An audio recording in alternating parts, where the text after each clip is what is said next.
How would you describe the situation at Don Mueang? Do you think that the recovery efforts, will be smooth now that the water ties seem to be receding?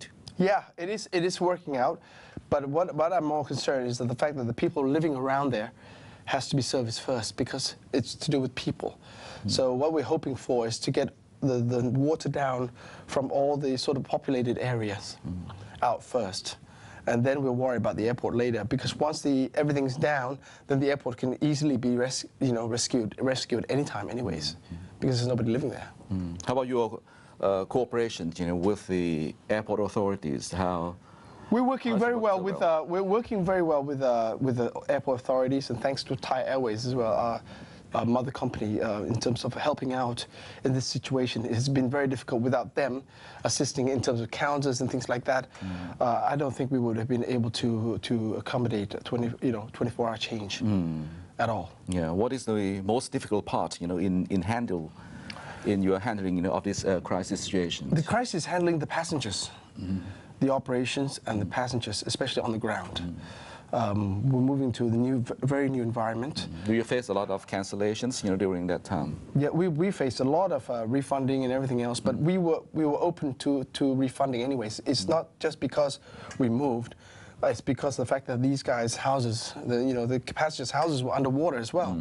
So some of them wanted to just evacuate the whole city. So we had a lot of evacuations, we had a lot of cancellations, we had a lot of refunding and everything else.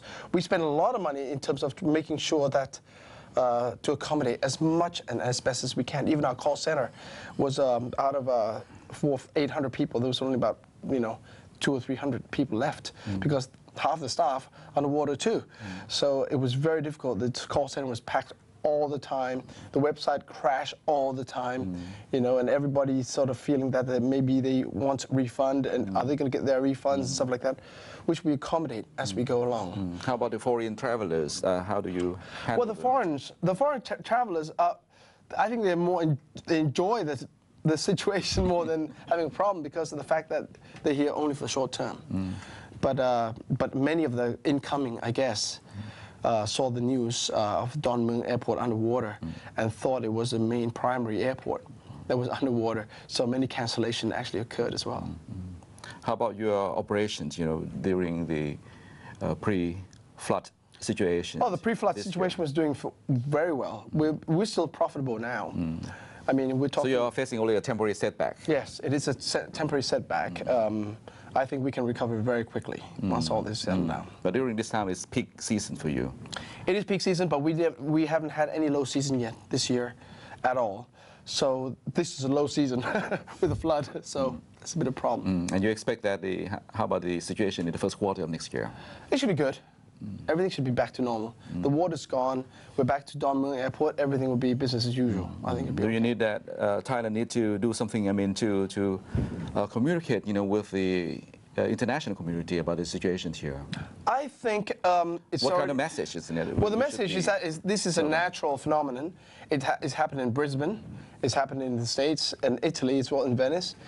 It'll be recovered very quickly. I think it should be okay.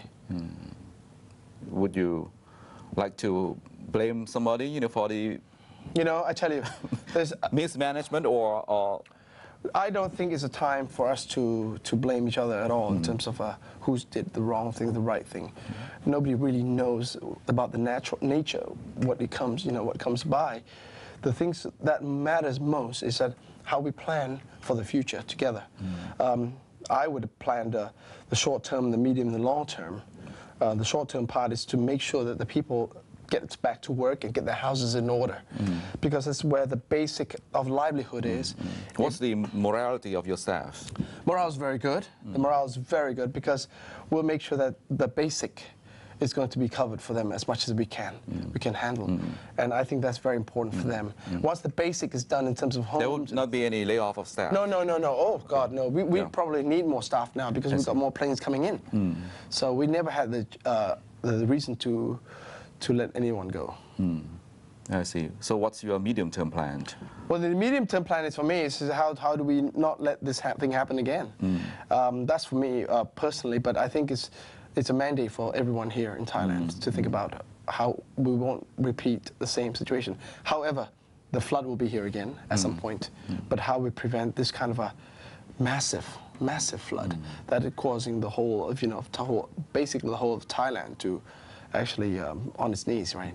Please tell us about your future expansion plans. I mean, what's your plan for next year in terms of new destinations and services? We covered actually already 23 destinations in Thailand already, in terms of domestically. That's quite substantial. So very substantial. It's the largest network now in Thailand alone. We've got new planes coming in, the 737-800s, which is a very new aircraft. How many aircraft are you We're getting 12. now? Getting 12 now, coming in, with 3 already arrived and waiting at Utapao now. So what we're trying to do is to replace the old aircraft with new ones to operate within the country itself, the domestic. We have no plans yet for international at this stage in time because I think it's easier for us to operate here and learn a lot, and there's a big market here anyways, and we don't have to fight with anybody. So that's our sort of our focus. So what's your growth target? I mean, this is in terms of. Well, our target has been very high, above every planned, budget. So far, there's more expansion within the town. There's lots of towns we haven't flown to yet. We haven't done Krabi, we haven't done Chiang Rai, we haven't done Ranong, smaller towns, which I think we're going to be trying to cover everywhere. This is going to be an airport. When do you think that you can start the international route service?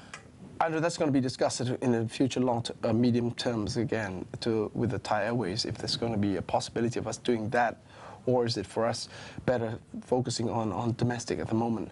And I think we're quite happy at this stage to expand within the country itself. Thank you very much, Khun Patee, for joining our program. Thank you. สวัสดีครับ สวัสดีครับ